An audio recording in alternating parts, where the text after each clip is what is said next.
Personal nga mibisita si Gobernador Gwen Garcia sa isla sa Camotes aron opisyal nga ablihan ang mga tourist attractions ug activities didto sama sa Lake Danau Park, Buho Rock Resort, Bukilat Cave ug uban pa. Kahinungduman nga ang gobernador ang labing unang local chief executive sa nasud nga misanong nga buhion og balik ang turismo sama sa gimando ni Presidente Rodrigo Duterte sa iyang bag-o nga State of the Nation address. Nunot ni ini, kauban ang lain-laing ahensya sa gobyerno, nakigtagbo sila sa mga stakeholders o resort operators alang sa pagtuki sa protocol o guidelines nga nakalatid sa Executive Order No. 20-A.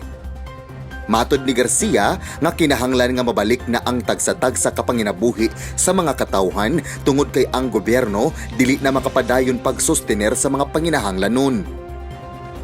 Kakuyaw, magabli na hinong ta. Tingnan na hinoon o mukuyanak na hinoon ng COVID. Katong naghuna-huna di ingon ana, palihog, ayaw gawas ang kwarto. Panira, pultahan, bitana. Apan kadtong uban nga kinahanglan mo trabaho aron makakita og kwarta, ipalit og pagkaon, bugas para sa iyang pamilya na kinahanglan gyud mo gawas aron makatrabaho.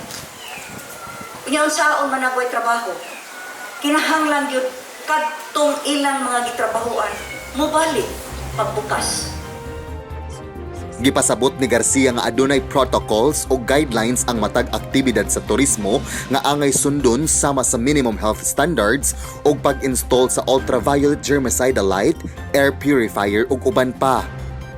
Usa ka resort operator sa Papa John Homestay nga si Tatay John Corilla mipadayag nga wala na siya igong pundo tungod kay 5 ka buwan siya nga nagsira sanglit, maglisod siya og palit sa mga health equipment. Apan wa damha, mitunol og ginabang ang Department of Trade and Industry kon DTI pinaagi ni Assistant Secretary Asteria Caberte. Matod niya nga ang DTI makigtambayayong sa kagamhanan sa lalawigan sa Sugbo pinaagi sa soft loans nga magkantidad gikan sa 10,000 pesos hangtod sa 500,000 ka pesos.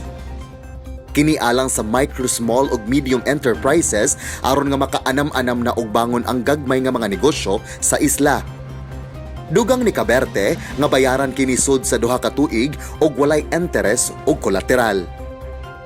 In Camotes, we have 44 applicants, am I right?